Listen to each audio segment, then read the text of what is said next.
Welcome to the Open Source Marketing Dojo. I'm Kevin Rundle, and we are starting to do Open Source Marketing Dojo interviews regarding Mautic and other open source technologies. Today I have with me Yosu Cadilla. He is my friend from Spain. He is also the first person to ever help me out, and he's helped out so many people on the Mautic Slack channel, which when I started with Mautic was the primary support avenue if you are having problems with a self-hosted Mautic install. He also writes a fantastic blog, and if you're going to do anything with Mautic, you're going to have to go find it. It is at mauteam.org. The link will be in the description below, and we're going to just get started. If you want to tell us a story or tell us something about yourself, Yoso, that would be fantastic. Sure. Thank you for inviting me. And well, I started with Mautic just because it looked like a fun project. So that's how I started. And it was hard for me to get started with it. So when I wasn't so new with it, I thought other people would have this, the same will be in the same situation. So I started first answering questions and asking questions and answering questions uh, on Slack. And then when I knew a little bit more about it, I started writing about it on the blog. And yeah, that's what I do. Yeah. I know one of the first things I asked you was about best practices. We discussed at length this need for a VPS versus dumping it in through cPanel or installing it through like Softaculous. Yeah. You even suggested that that it maybe wasn't the best to take an install from a place like Bitnami at face value. Hmm. At that moment, where you're saying like if you haven't installed it yourself, you don't know exactly how all the underlying technology is installed. Yeah, So I think that has changed a little bit, if not a lot. So those tools are getting better.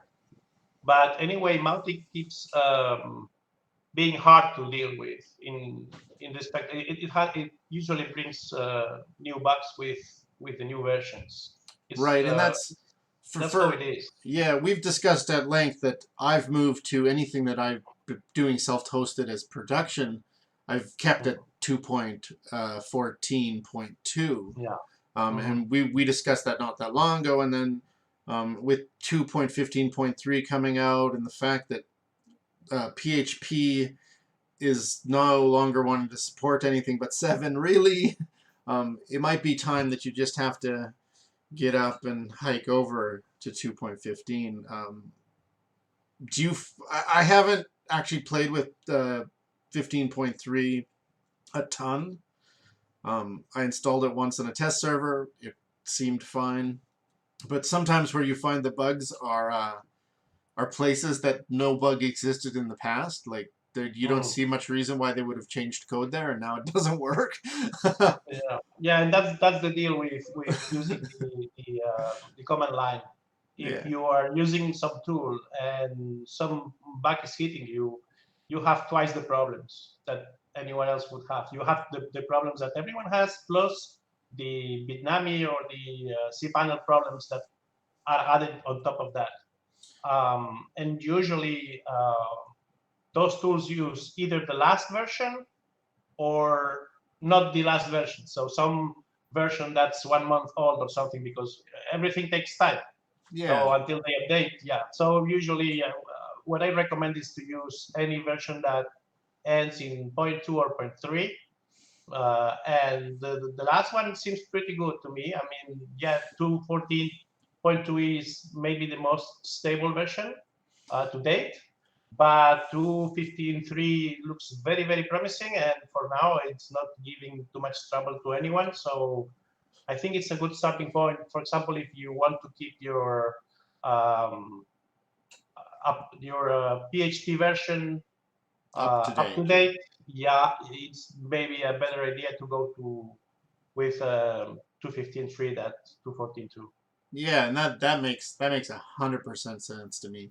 The truth is that I installed 2.15.1, and it was buggy, but I kind of found fixes and workarounds, and I Yeah. snapped in some code snippets, and it was And, pretty and okay. then and then came 2.15.2. And then I installed And 2.15.2, and nothing ever worked again. And that was I headached, I heartached, I cried.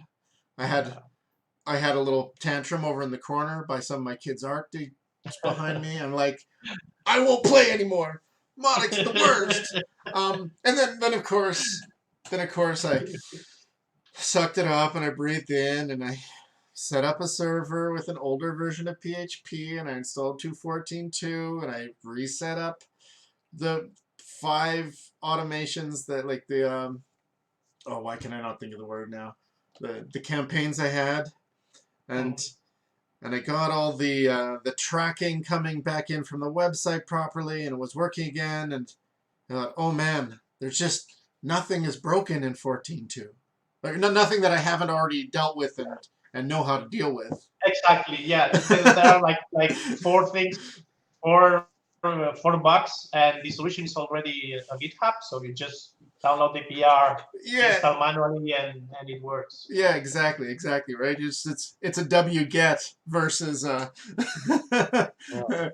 versus a like, oh no, nothing's working, and I mean, Nothing's working. and 2.15.2 was just when it broke it like literally I opened the error log and like I don't even want to start because there's like 300 entries and there was Yeah. like I got to go track down everything it felt like, and I'm sure that like 200 of those were from the same thing, and once one thing was fit, like it's we've looked at Airload, but when you open it up and it's that overwhelming to start, and then I started fixing the things that normally need, like, oh, maybe it's a cache problem, and down the rabbit hole, like I said, I just finally gave up on it, and just so.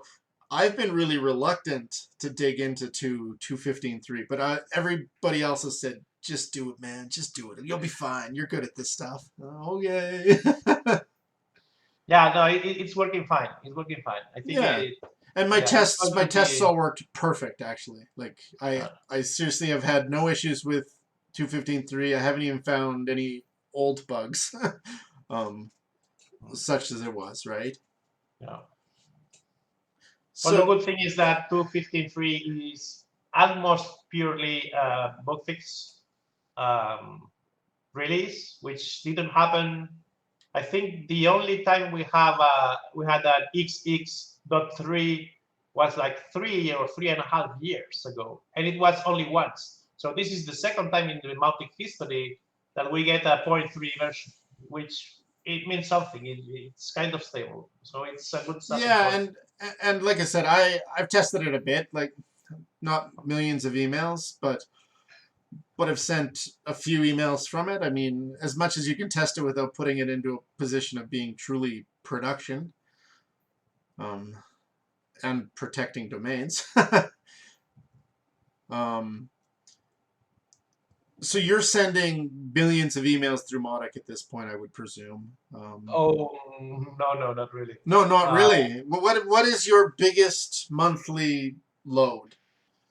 Or, in terms of emails, I really don't count.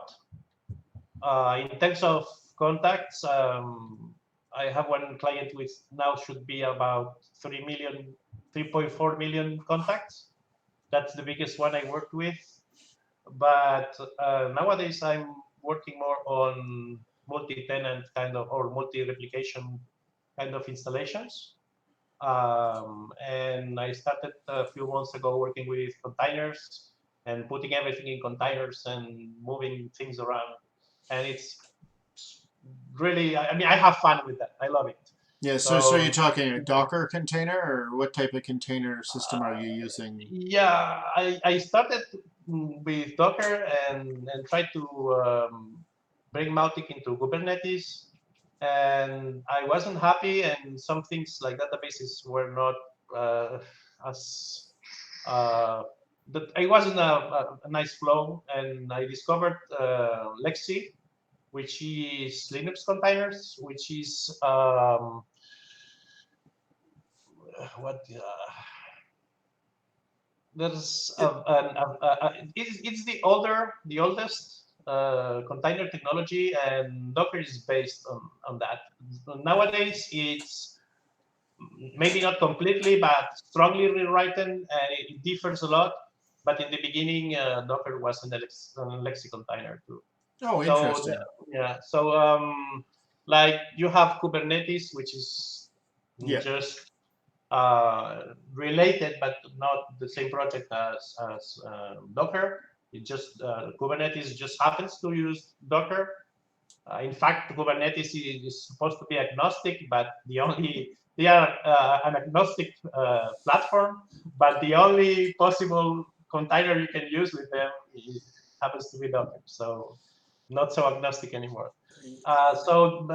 This is um, Ubuntu. So Canonical is promoting one project of its own, which is LexD, which is a manager, so kind of the Kubernetes for LexD. It's not as powerful, it's not exactly the same, it's different, it's minimalistic, but it provides the basics for doing very similar things. And because Mautic is a monolithic application, it doesn't really go that well with the kind of mentality or that Docker containers go, which is microservices. So I would expect to be working with Docker and Kubernetes maybe in 1 or 2 years when Mautic 3 is complete. But for now, I think this is a much better fit for the current monolithic Mautic that we all use. Yes, so that makes actually perfect sense to me. I am guiltily late to the containers table. I discovered Vagrant because I was doing a bunch of like PHP programming and website stuff, and Vagrant was amazing. Of course, Vagrant kind of like if you start going down that rabbit hole to make those like those shareable development environments, then you discover Docker because the Docker deployments are actually easier to take that container into a cloud environment realistically, right? Like, because what ends up happening with Vagrant is now you're trying to mimic whatever your host is instead of creating it so that you just put it on the host and it should work. Yeah. Um, Yeah, that's the fantastic thing with you can run a Docker container anywhere, right. and it's going to run exactly the same. That's fantastic. Right, exactly. And so that makes stuff so easy sometimes. Yeah. And it is what it is, right? Like, but so I didn't get that, and I mean that's sort of neither here nor there. That underlying technology is interesting and cool, but I guess it's not really Mautic-esque. I have always wanted to know what your favorite deployment was that you've done yourself. My biggest client actually only has about 25,000 contacts, and we initially installed it essentially to be a MailChimp replacement, and then it slowly became more of a marketing automation system. Yeah. We've never had particularly good luck with using it to automate social media interactions meaningfully. That is not the fault of Mautic, though. That is the fault of me finding a good way to interact with intent from a marketing perspective. And also the networks like Facebook, for example, they are closing doors on that respect. Right, exactly. Getting harder. Yeah. The fact that I could attach it to Twilio to do text messages has been huge, but we ended up with a cost issue there because you can spend a lot of money very quickly, which is something I talked about with AWS even, because I know you're a pretty big DigitalOcean's fan. Not especially, is just cost effective. Oh, okay. fair. Yeah, so the deal is that Amazon Web Services is Amazon Web Services. They have a name and they have a million services that you can use. So you pay for the services that you use, but you also kind of pay for the availability of those other services, even if you are not using them. So when you go Amazon, you better plan on using several services. Unless if you don't do that, then you are paying a little bit too much, and a little bit too much can be 100% premium compared to something like DigitalOcean. DigitalOcean has just, let's say, 3 services, not 200, just 3. But these 3 core services are the ones that you need if you plan on doing everything like yourself instead of connecting to other services. Yeah. So why not save some money? Lately, I'm more a fan of some European providers, which are, so let's say, it's not exactly like that, but let's say DigitalOcean is half the cost of Amazon Web Services in general, especially for smaller sizes. Uh, some European providers are half of the half. So and the service is so the quality of the product is exactly the same.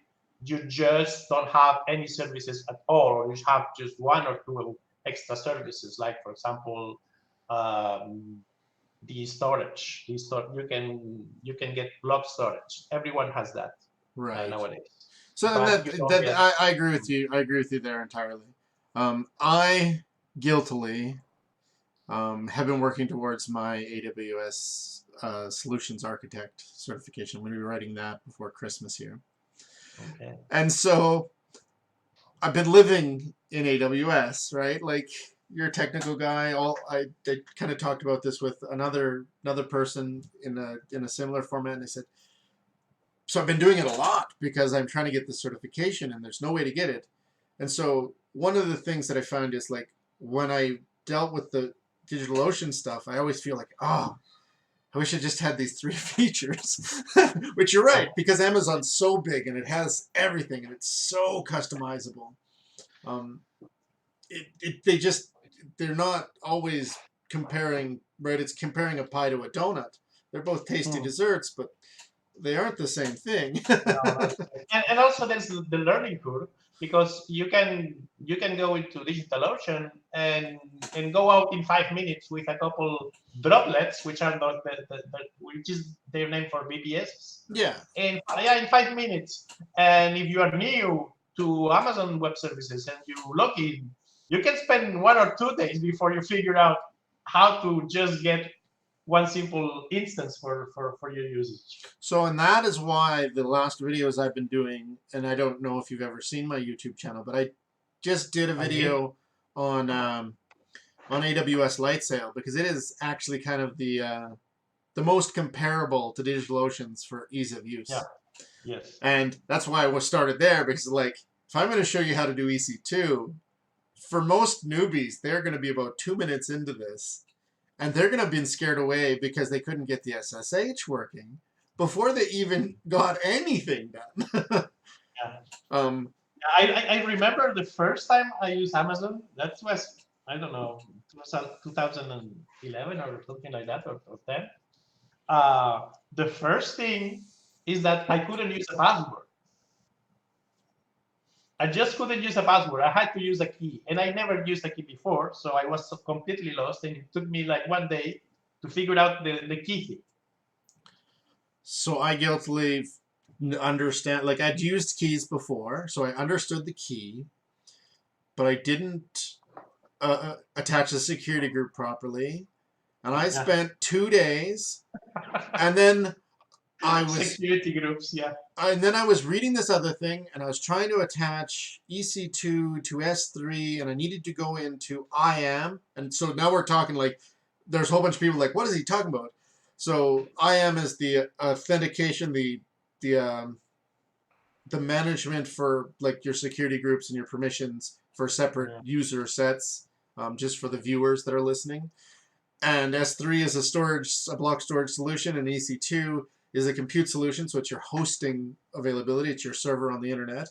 And so here I am, and I'm fighting with it, and I spent, I was 2 weeks in this rabbit hole trying to get something to work right. And I finally was like, AWS is the worst. It's stupid. I'm never using this again.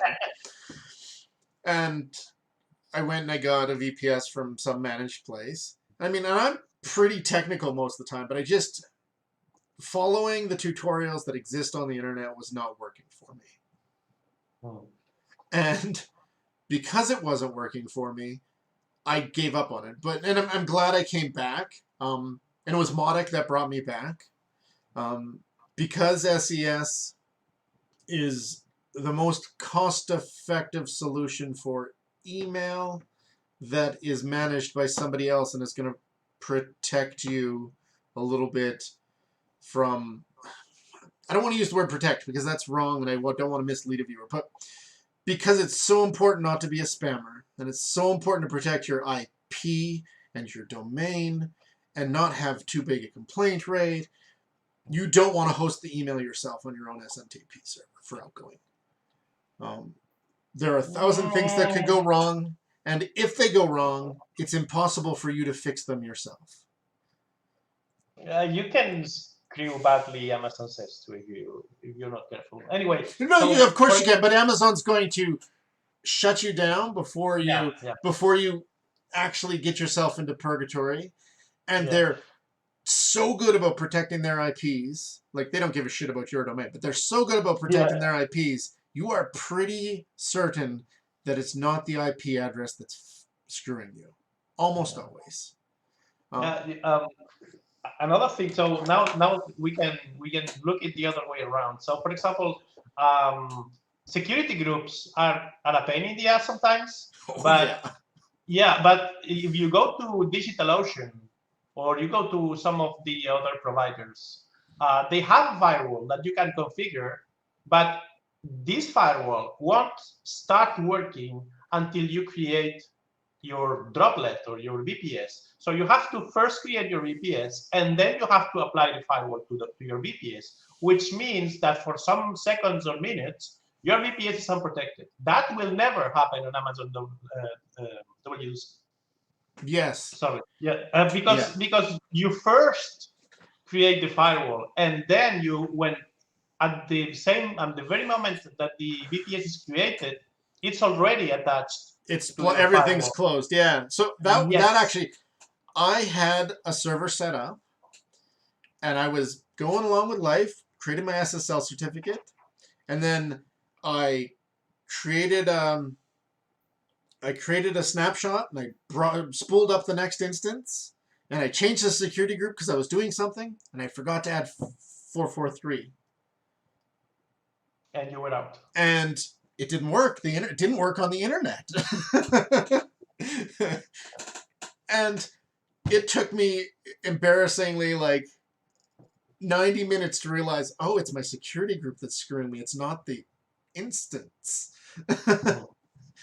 No, security groups, like, the honest truth is, it is the most simplest, most complicated thing you've ever touched. Security, like, just the interworkings of the firewalls, like, more over than the servers or the databases, like, all that stuff can have, but almost every issue you're going to start with is going to be, I didn't set the permissions right. Yeah. Like, I have dealt with more permissions issues and security issues than I've dealt with actual technical issues. Once I have a good version of the software and right, like, Amazon doesn't go down. Like, their uptime's insane. They guarantee insane uptime. So, like, most of the it's going to go down is that you're responsible for being the dude with your hand on the server. And 90% of the time, it's that you're being too cheap to buy enough server. And that, my one, like, I've got a horror story from not that long ago about a client. Now, this guy was I'm going to call him a shifting sands client. You'd work for 3 days, and then he'd call you up. He has great ideas. Start over. Like, add this feature, change this feature. Like, you never got to a point where you had an MVP, like a minimal viable product, that you could properly test. But then he paid for this massive glut of traffic, and I was not prepared for that at all with AWS even. Like, we were spooling up servers and trying to load balance, and I was trying to learn how to do load balancing properly on the fly. And it was the worst experience of my life. It was 2 days of absolute hell. And part of it was we didn't test enough. So we were having infrastructure issues, which were my fault. And we were having, we should have held off deployment, which was his fault. But he was in a darn rush, and he wanted to change everything every day. Like I jokingly called him a good idea fairy. And I'm sure you've had clients like that, and you've expressed to me that you don't take on clients lightly anymore. Like, and I feel the same way. I'm pretty picky about them these days. Like, and I'm pretty fast to walk away too if I can see that we're not going to have a successful deployment now. No. Because I'd rather pay a little bit on a contract that I'll just close than give you the money back, because I don't spend the money till the contract's finished anyways. Yeah, so many clients think that because Mautic is free, everything is going to be cheap, and it's true to a certain extent, but they don't realize that you are installing Mautic on one machine, and this is not like HubSpot service where you can have just 10 clients or 10 million clients and the thing will work. It will cost you an arm and a leg, but it will just keep going because it's planned for that. If you have just one server, the only possibility that you have is that to make that server bigger, which for starters means some downtime, and then there's a limit to that also. So you need to be more careful when planning. And if you are going to buy a trillion leads or whatever, or ads in AdWords, you need to plan before you do it, not after you do it. So this guy, we were actually working with a WordPress website, and it was a membership website, and we talked about moving to a proper membership platform because he had bought about 8,000 members. Well, he didn't buy them. He had enticed them with a good lead magnet for a free membership, but he was having a contest on launch and he was giving away $5,000, and he was giving away a few other nice things. But so all 8,000 people were trying to hit this site through a membership plugin that was not very well optimized, with a bunch of code that was badly optimized because it was fresh and it never got truly tested on any real level. And again, like, all these failings are my failings. I let him push me around. And because he had a lot of money to throw at it, I normally said yes, sir, because I was scared of losing the contract. And I shouldn't have been, because it wasn't so much money that it was going to make me rich or change my life. But it was, I mean, it was a fairly substantial portion of that couple months' income. Yeah. And anybody who's freelanced any amount knows that sometimes you are like, well, this guy's been good. This guy's been good. And you keep saying that, but we were not doing good work, and we knew we weren't doing good, like, or at least I knew. And I'd expressed to him several times, and it was the devil, right? And so that was one of my experiences where you better stand up and say it. And that's like, and so the same thing's true though.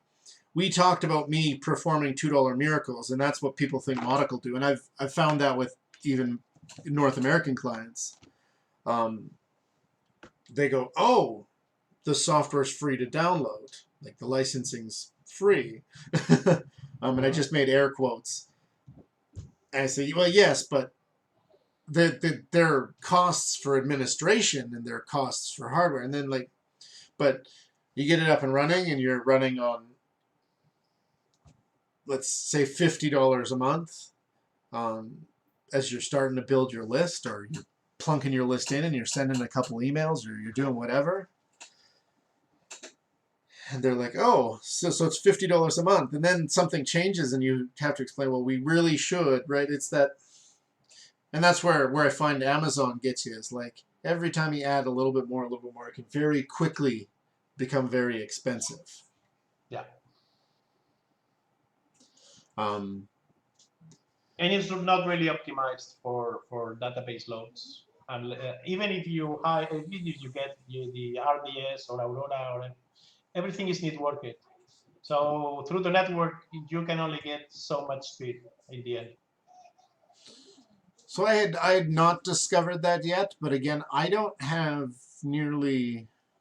anything that's pushing so hard at any one time that I've noticed the RDS side is slower. And that's probably not true if you have enough money to have Amazon help you with it.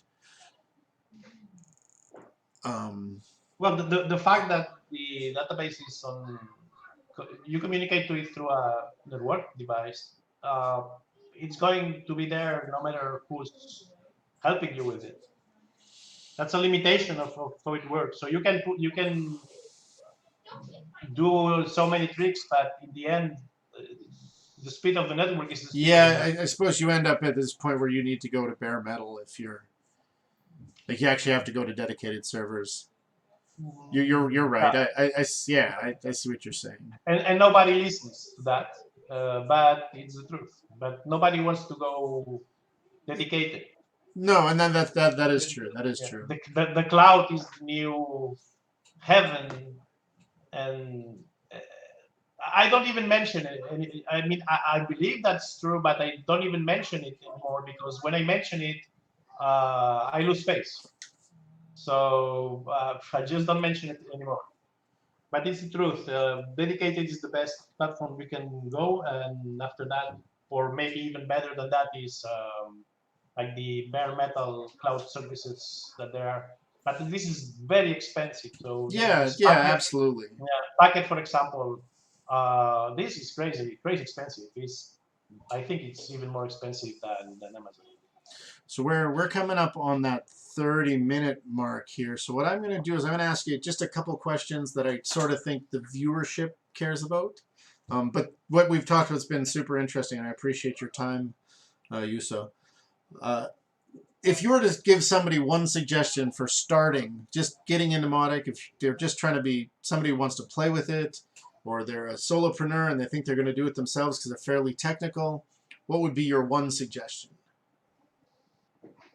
Well, if you're not that technical, just uh, go to Google and try to find some provider.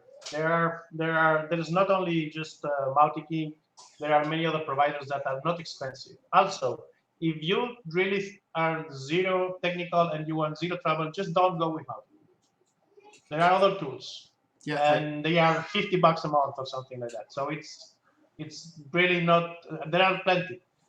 If you just decide to go with Mautic because it's open source and because you want to have, let's say, 1 million contacts, and that's too expensive anywhere else.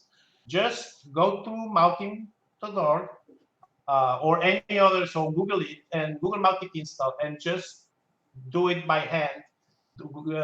Go through SSH and the command line interface.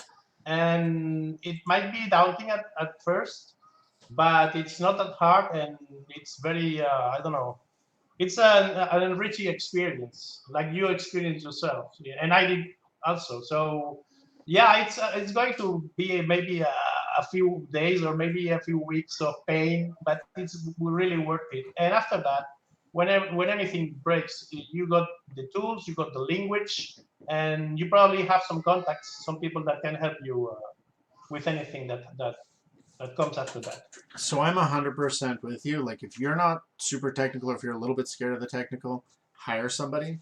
And I'd also like to add that. Actually, I lost my train of thought. I was going to say something. Yeah. Okay. Yeah. Sure. If you want to go, so why I think people should go with Mautic.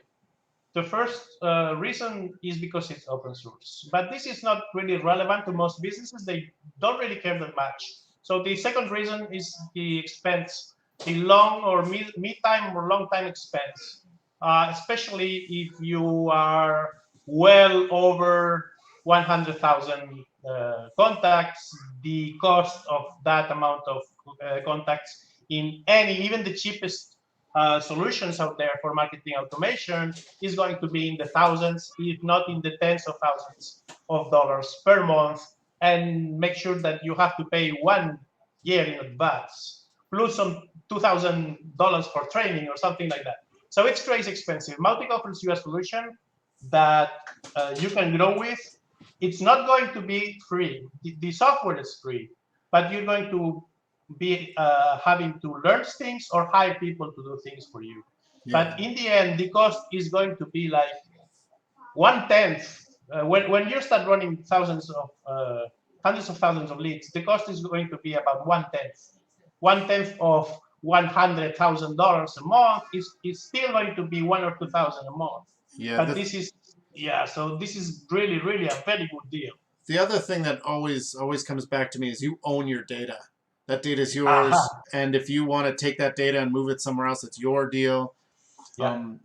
As you get more of that, as you deal with more of these things, you realize, like, if I'm using ActiveCampaign, if I'm using MailChimp, like if I'm using HubSpot, they really own that data much more than you do. Maybe you can sort of export it, but you're not going anywhere with it if they decide to be mean to you. And you don't know what's going to happen with those companies. Right. Just like Mautic has been brought 2 times in 4 months. Yeah, exactly. Is Twice. it still, yeah. Twice. By a large company and a even larger company. Yeah, so it got eaten by a large company, and then it got eaten by a bigger company. But then it was like because it was Acquia, and now it's now it's a billions company. Yeah. Behind Mautic. So for now, everything is going just as it was, but I don't know. I think it's not Magento. It's which is the automation company that starts with an M besides Mautic. Yeah, I don't know. I don't know. The purple company, they got brought by Adobe just recently. I guess we'll see. So I agree with absolutely everything you had to say. So anything can change in a moment, or in 5 months.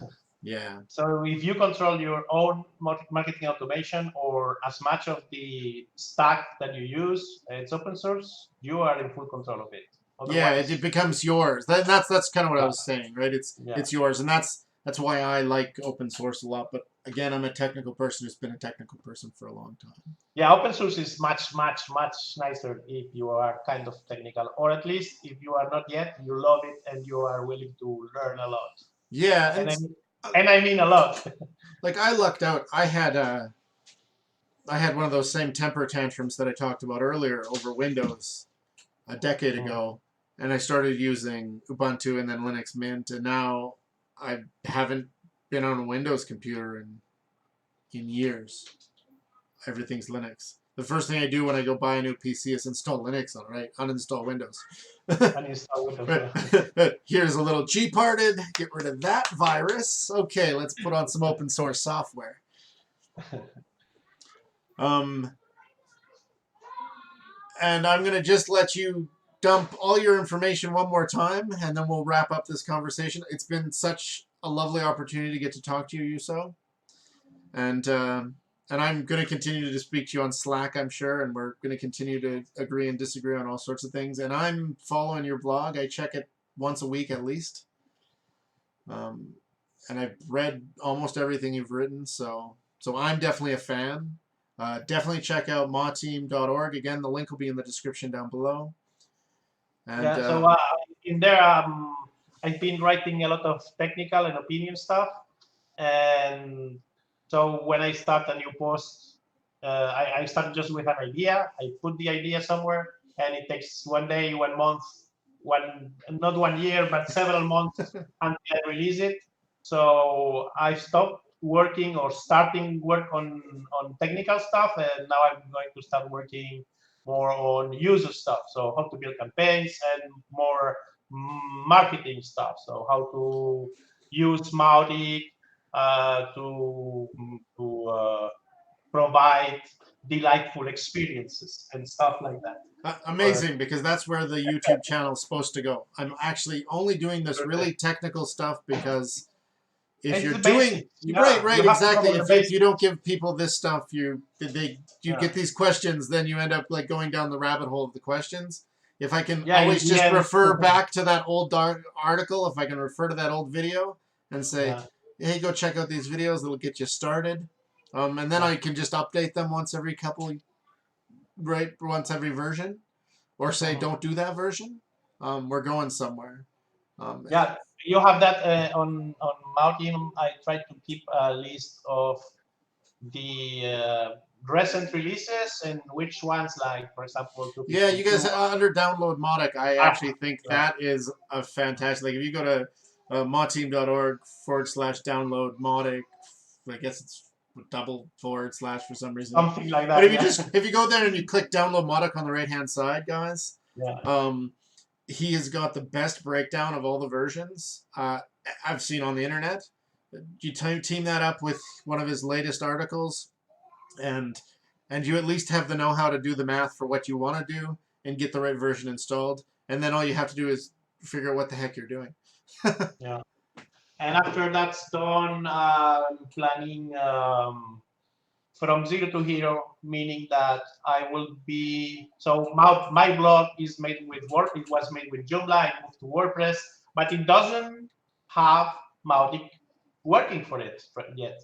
So I plan to do that, let's say live or whatever. So step by step, one post at a time, one article, whatever, explaining the different steps that I take to use Mautic and to create those, first to install it, etc., link it to WordPress. But immediately after that, the campaigns that I will use to do like the newsletter, to send the right content to the right people, etc., etc. So Amazing, I hope, amazing. yeah, I want I'm going to be to, doing videos very similar to that. I'm going to do a yeah, bunch of email campaign videos, yeah, um, and contact management videos, I think. But I'm going to be doing the same. I'm going to be showing how I connect it to my site, because it is actually connected to Open Source Marketing Dojo right now. If you sign up on that site for a free user, you're in my Mautic, and I can start emailing you as I see fit. yeah, And you that's agree great. to that during the process if you read the terms and services. I don't know how many people honestly do. That's fantastic. I Yeah. appreciate your time So so much. I don't want to take any more of it from you, but it has been amazing to have you on, and I guess you're officially going to be interview number one. I actually that's invited fantastic. I invited some other people who've agreed to, and I was supposed to interview somebody else um, earlier this morning, but we never could coordinate schedules. He runs the Facebook group. His name's Kishan. I'm sure you've seen him Yeah. in the Slack channels, because he answers a lot of questions in there also. Even if you don't recognize the name, I'm sure when you see the picture, you'll be like, I recognize that picture from Slack. And I'm super excited to talk to him too. And I'm going to be doing about one interview like this a week, I think. So maybe I can even force you to come watch some interviews, Yoso. I will. I will. I will. I will. And I, it's been a pleasure. yeah, same here. See you soon. Talk to you again. Take care. Bye bye.